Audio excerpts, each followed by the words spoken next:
Halo saudara, apa kabar Anda hari ini? Senang sekali kami bisa kembali menjumpai Anda dalam program Bincang Kita. Saudara, aspek pertanahan menjadi aspek paling mendasar dalam pengentasan kemiskinan kawasan permukiman kumuh.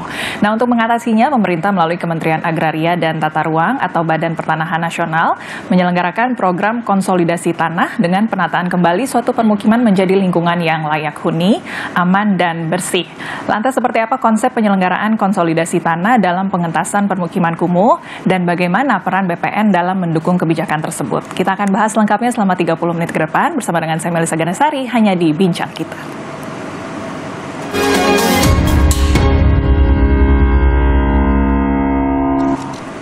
Ya, untuk membahasnya sudah hadir di studio hari ini Ibu Umbun Sari selaku Direktur Jenderal Pengadaan Tanah dan Pengembangan Pertanahan Kementerian Agraria dan Tata Ruang atau Badan Pertanahan Nasional. Halo, apa kabar Ibu?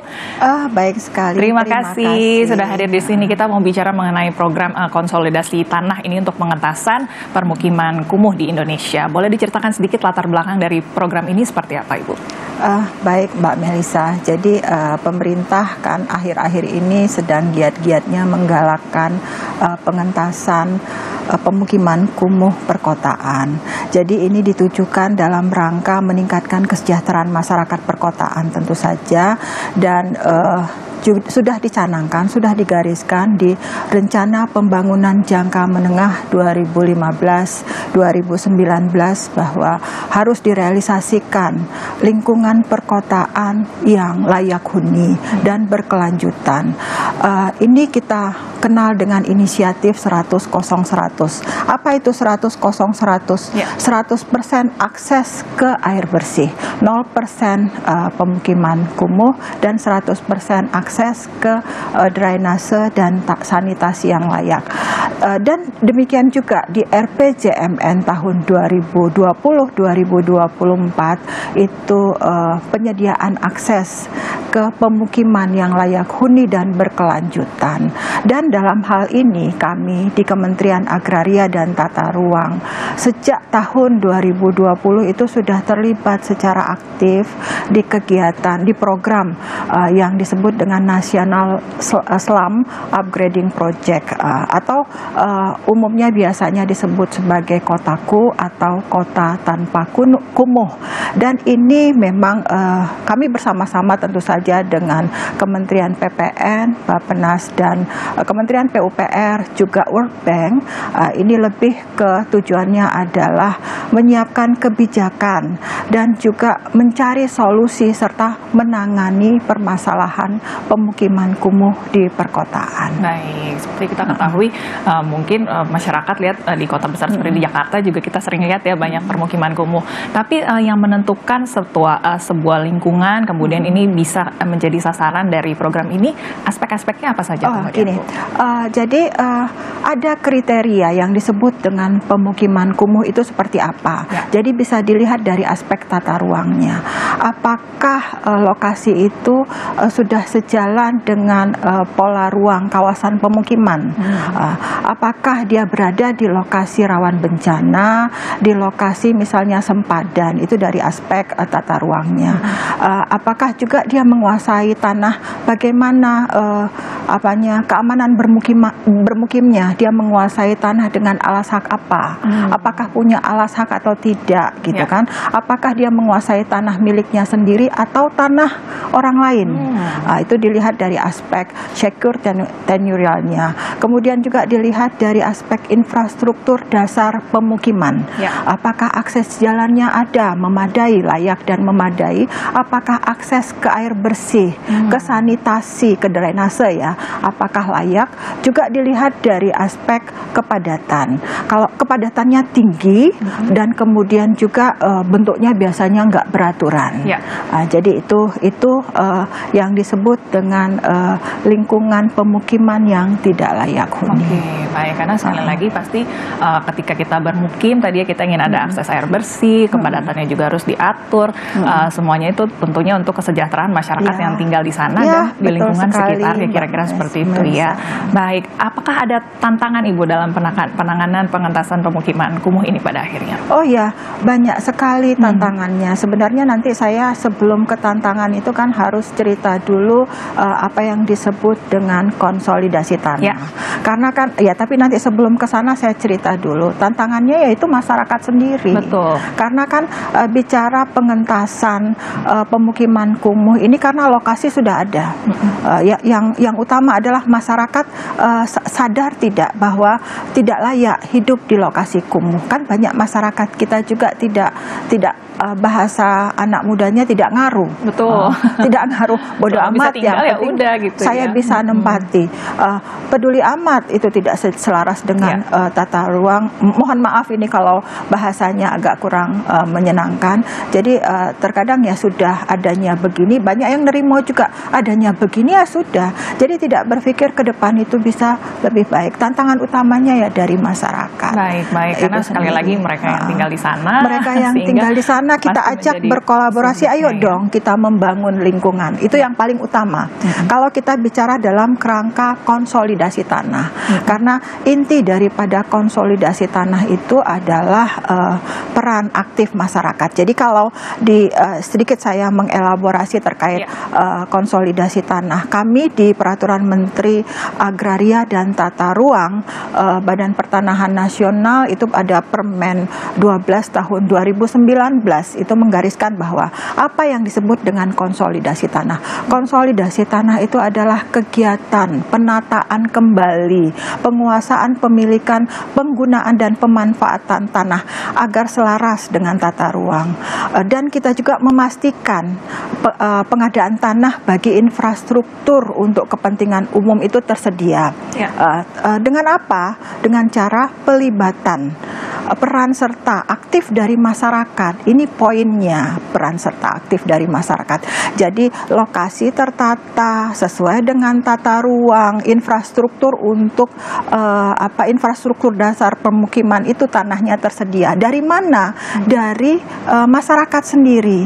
Jadi masyarakat menyisihkan sebahagian daripada asetnya untuk pembangunan infrastruktur dasar pemukiman tadi. Akibatnya apa? Lingkungan kan tertata, kualitas lingkungan naik, fasos-fasum yang dibutuhkan tadi untuk syarat minimal pemukiman yang layak itu bisa terbangun, bisa terpenuhi. Akibatnya tadi kan ada ya, kualitas lingkungan membaik, kemudian juga kami dari Kementerian ATR BPN dapat memberikan secure tenurial dalam bentuk memberikan sertifikat hak atas tanah, jadi aman. Kemudian juga kalau sudah semua tertata, lingkungan bagus, secure, aman secara yuridis, itu kan mengakibatkan nilai tanahnya naik. Baik, sudah dikasih bocoran sedikit tuh ya, Ibu ya. Peran dari Kementerian ATR BPN seperti apa dan pendekatannya kira-kira apa yang akan dilakukan. Nanti kita bicara lebih lanjut ya Bu ya, karena ini sepertinya sudah jadi masalah yang umum begitu ya, sulit sekali nih untuk bagaimana menata kembali supaya tadi kotanya terlihat lebih bagus dan kesejahteraan masyarakatnya lebih naik. Nanti kita bicara lagi, tapi kita harus jeda sebentar. Jadi Anda jangan kemana-mana, bincang kita segera kembali.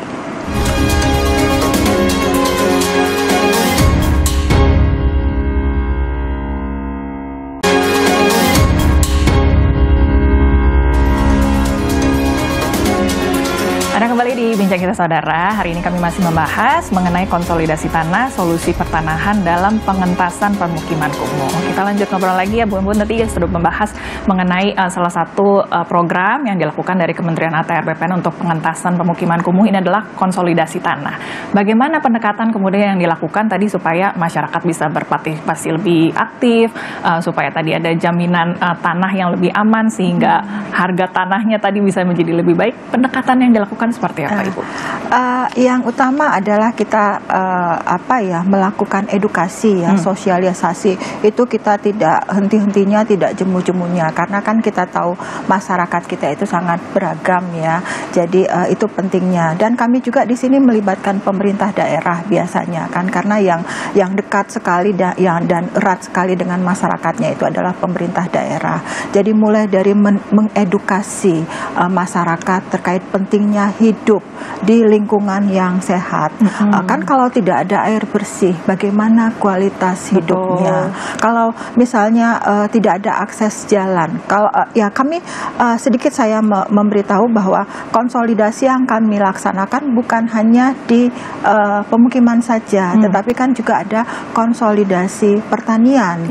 Kalau misalnya di lokasi pertanian, oke, kalau bertani seperti zaman dulu, kemudian hasil panennya diangkut berjalan kaki, itu kan cerita masa lalu. Kalau sekarang kan butuh akses jalan, kemajuan teknologi, butuh masuknya apakah itu traktor atau alat apa berat, kan butuh ya alat berat untuk masuk ke lokasi pertanian agar bisa pertanian itu intensifikasi istilahnya ya, hasil panennya bisa lebih banyak. Kemudian juga irigasi itu juga kalau tidak ada lahan untuk irigasi kan tentu saja hasil pertaniannya tidak optimal. Hal-hal demikian itu kembali lagi dibutuhkan edukasi, sosialisasi khususnya ke masyarakat yang belum merasakan arti penting daripada hidup tertata, di hidup sehat ya di lokasi yang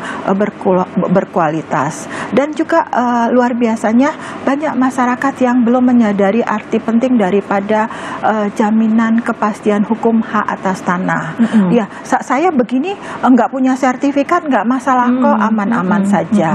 Ya sampai sekarang tidak tergusur misalnya begitu. Sampai sekarang tidak ada yang mengganggu-ganggu. Tapi kan ke depan kita tidak tahu. Dengan berkembangnya lokasi itu menjadi kota yang lebih padat. Kan hal-hal ya saya tidak mendoakan hal buruk terjadi, tetapi bisa saja kan ada sengketa. Konflik itu kan terjadi ya karena karena banyaknya permintaan demand.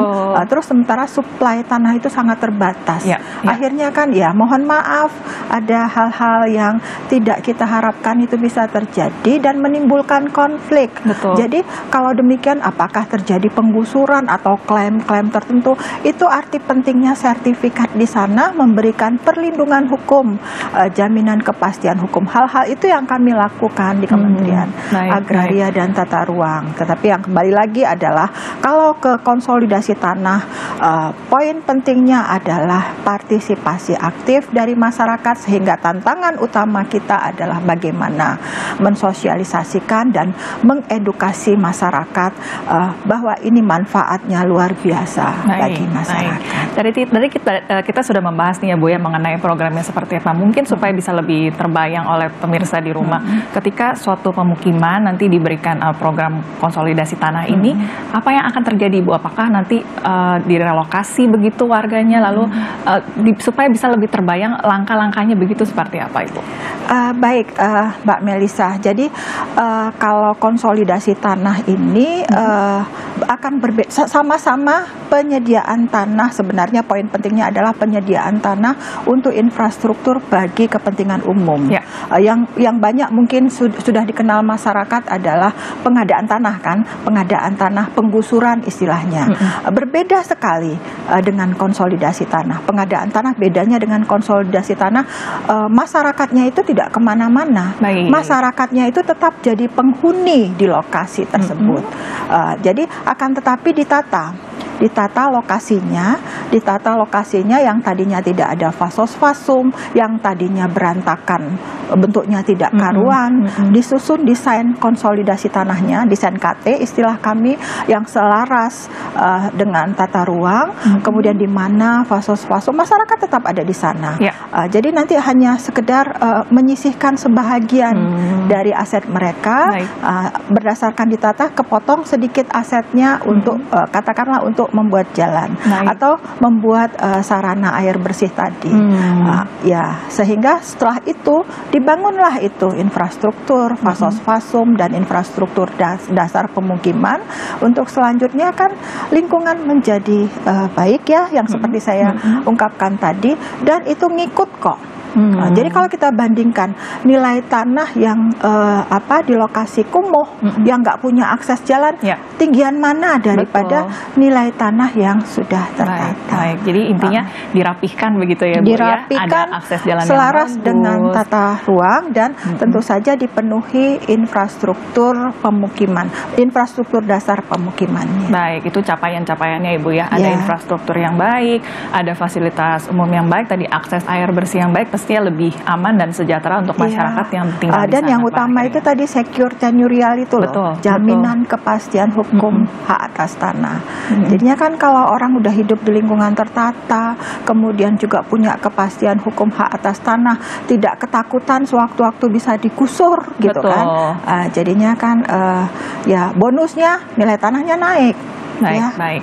Salah satu hambatan tadi yang sempat dibahas yang paling utama adalah bagaimana respons masyarakat begitu ya Ibu ya, penerimaan dari masyarakat. Adakah hambatan lain? Karena tadi bukan hanya dari partisipasi masyarakat, tapi juga pembangunan setelahnya ini kan melibatkan pihak lain ya Ibu ya. Apakah ada hambatan dari hal tersebut? Iya, itu. Saya sebenarnya mau cerita tadi itu yang terlibat. Dalam kegiatan konsolidasi ini tentu saja kami ya dari Kementerian ATR BPN selaku inisiator.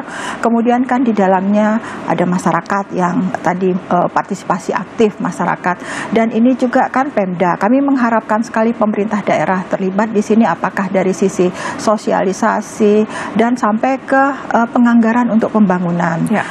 Kalau tidak juga kami akan melibatkan KL terkait ya untuk anggaran pembangunan dan juga merealisasikan konstruksi pembangunan untuk infrastruktur dasar tadi.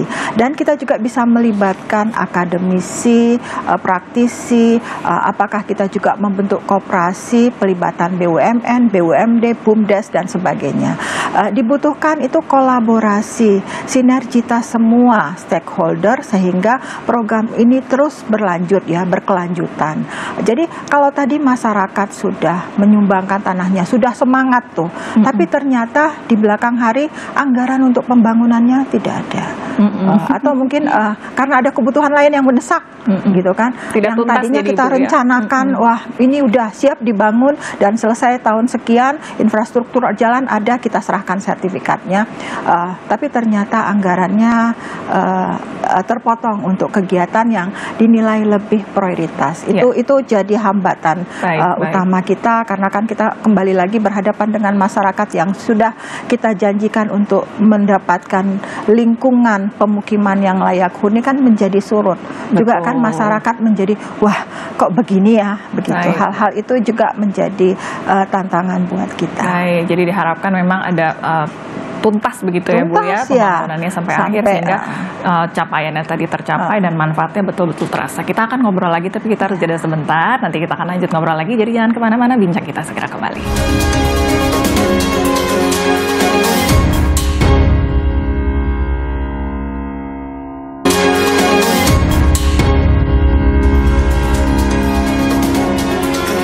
Terima kasih saudara, Anda masih bersama dengan kami di Bincang Kita. Saya masih dengan Ibu Umbun Sari selaku Direktur Jenderal Pengadaan Tanah dan Pengembangan Pertanahan PTPP Kementerian Agraria dan Tata Ruang ATR atau Badan Pertanahan Nasional BPN. Baik Ibu, tadi kita sudah bicara banyak nih ya mengenai program konsolidasi tanah sebagai upaya pengentasan permukiman kumuh. Tadi sudah bahas banyak membahas mengenai programnya. Boleh cerita sedikit mungkin Ibu salah satu contoh pemukiman kumuh yang sudah dilakukan konsolidasi tanah ini Ibu? Izin sebelumnya saya akan bicara bahwa kami melaksanakan kegiatan konsolidasi tanah ini sejak tahun 1982. Dan kalau berdasarkan catatan yang ada di kami itu sudah ada sekitar 1.445 proyek konsolidasi tanah yang kami selenggarakan, itu tersebar di seluruh Indonesia. Dan baru-baru ini beberapa 2022, 2021 kemarin kita melaksanakan contohnya ya konsolidasi tanah pertanian. Tadi kan saya sudah bilang ada, ini kan berbagai tema ya konsolidasi tanah ini. Jadi konsolidasi tanah pertanian itu yang kami siapkan tanahnya untuk pembangunan jalan akses dan juga irigasi, itu ada di Sidikalang, Dairi, Sumatera Utara. Kemudian juga ada di Jogja, di Bantul, itu juga konsolidasi pertanian. Selanjutnya selanjutnya ada yang untuk jalan akses. Kita juga menyiapkan jalan akses. Kalau biasanya kan melalui pengadaan tanah itu kan, kalau untuk jalan. Ini masyarakat berpartisipasi aktif, menyisihkan sebahagian tanahnya untuk penyediaan jalan akses. Itu contohnya di Pekanbaru Riau. Selanjutnya juga kita melaksanakan konsolidasi. Kalau ingat dulu ada likuifaksi di Palu, Sulteng, itu juga kita melaksanakan penataan kembali masyarakat yang terkena bencana itu di Sulteng. Tapi gini, konsolidasi tanah, kalau itu di perkotaan yang sudah kepadatannya luar biasa tinggi, ditambah lagi kan sulit tanahnya. Kalau bicara landed konsolidasi horizontal, itu kan apa ya, udah nggak ada lagi. Jadi optimalisasi pemanfaatan tanah dan ruang itu kita tujukan ke konsolidasi tanah vertikal. Ini salah satu sulitnya juga. Masyarakat itu kalau rumah tidak landed ya, nggak nyentuh tanah itu rasanya bukan rumah. Coba kita lihat di negara-negara, saya tidak mau sebut negara-negara apa. Kalau di perkotaan itu udah hampir nggak ada kan yang namanya landed house itu kan.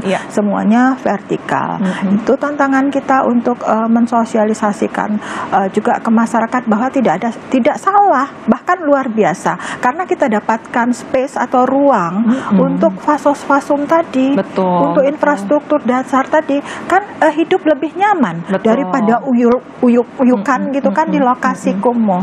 Dan yang pasti itu nilainya juga lebih tinggi. Itu beberapa success story. Dan juga beberapa waktu yang lalu Bapak Menteri kami, Bapak Menteri Agraria Tata Ruang, Kepala Badan Pertanahan Nasional juga baru menyerahkan sertifikat hasil konsolidasi tanah itu di Desa Penawangan, Kabupaten Semarang. Rencananya kan ada proyek strategis nasional terkait bendungan Jeragung ya di sana. Dan tadinya ini desa sangat terpencil ya. Ya kalau sudah terpencil kan tidak tersentuh pembangunan sebenarnya. Jadi akses jalannya jelek, akses ke air bersih dan sanitasi tadi juga kurang. Jadi kami melaksanakan konsolidasi tanah juga di sana dengan menata, dan kebetulan disupport juga dengan instansi terkait, dibangun langsung. Setelah terbangun kemudian kita berikan sertifikat hak atas tanah yang tadinya cuma punya girik, bahkan ada yang tidak punya alas hak. Sekarang lokasi itu sudah alhamdulillah sudah sehat, lokasinya sudah sesuai dengan arahan pola ruang kawasan pemukiman.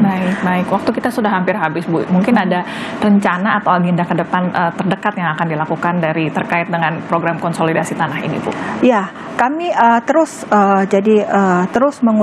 mengupayakan. Jadi tiap tahun itu pasti ada kegiatan dan kami mencari potensi-potensi daerah yang bisa dikonsolidasikan tadi. Tetapi poin pentingnya di sini adalah partisipasi masyarakat. Jadi syarat bisa dilaksanakan konsolidasi tanah itu jika 60%, minimal 60% masyarakat di lokasi itu setuju. Karena kita menyediakan infrastruktur tidak dengan penggusuran. Jadi masyarakat di sana ya harus mau. Jadi kami sangat berharap, sangat berpesan kepada masyarakat khususnya di lokasi-lokasi yang belum tertata, di lokasi yang mohon maaf masih kumuh, supaya terbuka hatinya. Nanti petugas-petugas kami di lapangan akan datang menghimbau, mengajak masyarakat untuk bisa melaksanakan program konsolidasi tanah ini dalam rangka mengentaskan pemukiman kumuh perkotaan. Baik, semoga dengan adanya edukasi, sosialisasi yang kita berikan ya Bu ya, semakin banyak hati yang terketuk tadi ya, karena memang bukan hanya untuk kebaikan pemerintah atau satu pihak, ini untuk kebaikan bersama. Kebaikan masyarakat yang utama sebenarnya. Baik. Dan juga masyarakat itu ada keinginan untuk berperan serta aktif kan di pembangunan ini momennya. Baik, bisa dilakukan dengan partisipasi masyarakat tadi ya. Terima kasih banyak Ibu Unggun hari ini informasinya ya. Semoga bisa menjadi informasi yang baik untuk pemirsa di rumah. Baik, saudara, partisipasi masyarakat dalam mendukung kebijakan konsolidasi tanah bisa membantu terwujudnya lingkungan yang layak huni untuk kesejahteraan masyarakat. Sehingga mari kita dukung bersama. Tidak terasa sudah 30 menit kebersamaan kita. Semoga informasi tadi bisa menjadi informasi yang bermanfaat. Saya Melisa Kendasari pamit undur diri. Kita jumpa lagi di lain kesempatan. Sampai jumpa.